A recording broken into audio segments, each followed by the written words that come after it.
அனைவருக்கும் வணக்கம். திரு உதயநிதி ஸ்டாலின் அவரை ஹீரோவாக வைத்து படம் OST பிலிம்ஸ் என்ற தயாரிப்பு நிறுவனம் சார்பாக தயாரிப்பாளர் ராமசரவணன் என்பவர் எடுத்துள்ள படத்தை முடித்து கொடுக்காமல் இருந்த நிலையில் அவர் தன்னுடைய நஷ்டத்தை கேட்டு வழக்கு தொடர்ந்திருந்த நிலையில் அவர் துபாய் சென்று விட்டு திரும்பி வரும் வழியில் சென்னை ஏர்போர்ட்டில் அவரை கைது செய்யும் முயற்சி தமிழக காவல்துறை நடவடிக்கை எடுத்துள்ளது.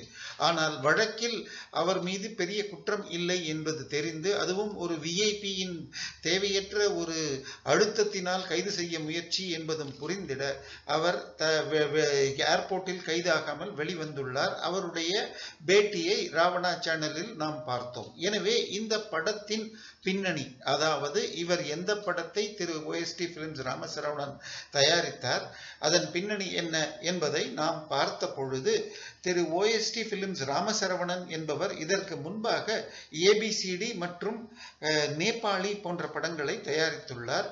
இவர் பிரபலமான இயக்குனரான KS அதியமான் என்பவரை வைத்து ஒரு படம் நல்ல சப்ஜெக்ட் கிடைத்துள்ளது என்ற நிலையில் அவர் படத்தை கேட்டுவிட்டு தயாரிக்கலாம் என்றுள்ளார். இந்த KS அதியமான் இதற்கு முன்பாக தொட்டாச்சினுங்கி, சொர்ணமுகி, தூண்டில், பிரியசகி போன்ற படங்களை இயக்கியுள்ளவர். எனவே இந்த படத்தை அவர் கதையை கேட்ட உலகாக இது ஒரு பேய் படம், அதாவது ரொமான்டிக் ஹொரர் என்பது அந்த காலகட்டத்தில் காதல் மற்றும் சற்றே காமெடி நிறைந்த படங்களாக திரு உதயநிதி ஸ்டாலின் அவர்கள் நடித்து வந்துள்ளார். இந்த சப்ஜெக்டிற்கு முதலில் சிம்பு மற்றும் ஜெய் போன்ற நடிகர்களை கூற அவர்கள் சரியான நேரத்தில் முடித்து தரமாட்டார்கள் என்ற நிலையில் 2018 திரு உதயநிதி ஸ்டாலினுக்கு முழு கதை சொல்லப்பட்டு அவருக்கும் இது பிடித்து போக அவர் நடிப்பதாக ஏற்றுக்கொண்டு இந்த படத்தின் பெரும் பகுதி வெளிநாடுகளில், அதாவது ஃபிஜி தீவில் எடுக்கப்பட்டுள்ளது. 42 நாட்கள் அங்கே தங்கி முழு ஒத்துழைப்பு கொடுத்து திரு உதயநிதி ஸ்டாலின் நடித்துள்ளார். அங்கே முடிந்த பிறகு மீதமுள்ள காட்சிகளை எடுத்து முடிக்க வேண்டிய நிலையில் கரோனா வந்துள்ளது. அந்த நேரத்தில் 2019 தேர்தல், கொரோனாவின் போது தேர்தல் வந்துவிட அப்பொழுது MP எலெக்ஷனில் பிரச்சாரம் செய்தார். பிறகு முழுநேர அரசியல்வாதியாகிறேன் என்று 2021 MLAவும் ஆகினார். அதனால் அவர் திடீரென்று என்னுடைய கடைசி படம் மாமன்னன், இனி நடிக்க மாட்டேன் என்று கூற 8 நாட்கள் மட்டுமே தான் உள்ளது, முடித்து கொடுக்கிறேன் என்று சொன்னவர் இப்படி பேசுகிறாரே. இந்த படத்தில் 200 டெக்னீஷியன்கள் சம்பளம் கொடுத்துள்ளேன், பெருமளவில் மீதம் பாக்கி உள்ளது. இந்த நிலையில் இந்த படத்திற்கான செலவை திருப்பி தர வேண்டும் என்று அவர் கோரிக்கை வைத்தார். நாம் இந்த படத்தை பற்றிய மேலும் விவரங்களை அந்த படத்தின் ஸ்லைடோடு சேர்ந்து பேசி காண்போம்.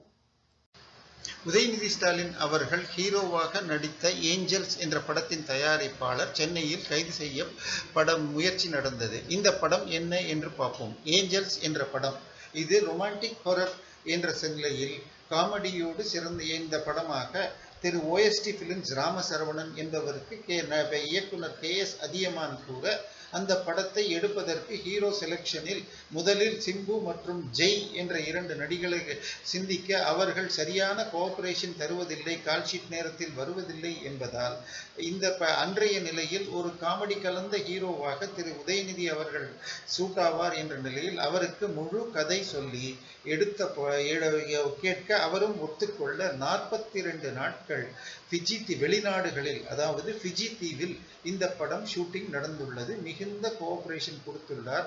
இதில் இந்த படம் ஷூட்டிங்கின் பொழுது நமது இப்பொழுது அமைச்சராக உள்ள உதயநிதி ஸ்டாலின் ரசிகர் மன்ற தலைவர் திரு அன்பில் மகேஷ் அவர்கள் கூட வந்து கலந்து கொண்டார் என்கிறார் இந்த தயாரிப்பாளர்.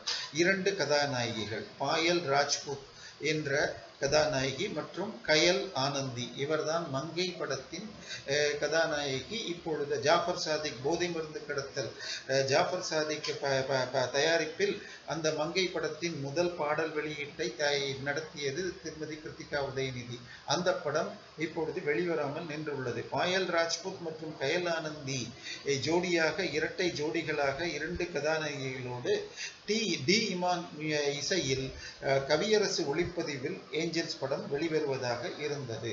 ஆனால் 2042 நாட்கள் ஷூட்டிங் நடந்த நிலையில் கொரோனா வந்துவிட படம் நின்றுவிட்டது. 95% முடிந்த நிலையில் 8 நாட்கள் மட்டும் திரு உதயநிதி ஸ்டாலின் வந்து கலந்து கொண்டால் முடியும் என்ற நிலையில் அவர் பலமுறை நான் கால்ஷீட் தருகிறேன், முடித்து விடலாம் என்ற ஹோப் கொடுத்துள்ளார்.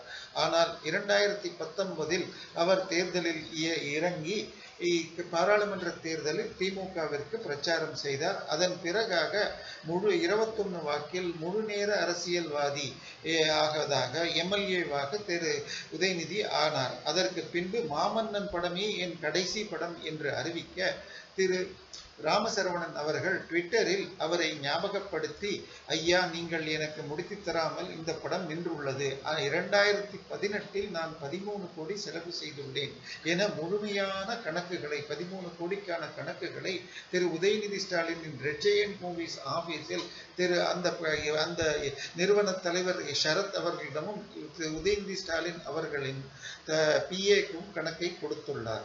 3.5 வருடத்திற்கான வட்டியோடு சேர்த்து 25 கோடியை எனக்கு நீங்கள் தர வேண்டும் அல்லது இந்த படத்தை முடித்து கொடுக்க வேண்டும் என்று வழக்கையும் தாக்கல் செய்கிறார். அதாவது ரெட் ஜெயண்ட் மூவிஸ் இந்த படத்தை ரிலீஸ் செய்யக்கூடாது, எனக்கு முதலில் என்னுடைய படத்தை முடித்து கொடுக்க வேண்டும் அல்லது அந்த படத்தை எடுப்பதற்கான நஷ்டத்துக்கான நஷ்ட ஈட்டை கொடுக்க வேண்டும் என மாமன்னன் படத்தை வரவிடாமல் தடை செய்வதற்கு மனு தாக்கல் செய்தார். ஆனால் திரு உதயநிதி ஸ்டாலின் அவர்கள் அப்பொழுது ரெட் ஜெயண்ட் மூவிஸிலிருந்து விலகியுள்ள நிலையில் எனக்கும் ரெட் ஜெயண்ட் மூவிஸுக்கும் தொடர்பு இல்லை என்று கூறி அந்த படம் வெளிவந்துள்ளது. மாரி செல்வராஜ் இயக்கத்தில் மாமன்னன் படம் நல்ல வெற்றியும் பெற்றது.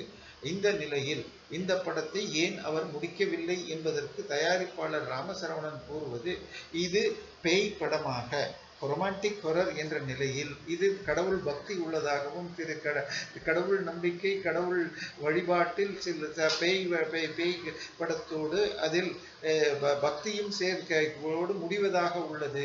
இவர் இப்பொழுது எடுத்துள்ள சனாதன வெறுப்பு சனாதன ஒழிப்பு என்ற பிரச்சாரத்திற்கு எதிராக அமையும் என்ற நிலையில் இந்த படத்தை முடித்து கொடுக்காமல் அவர் இழுத்தடிக்கிறார்.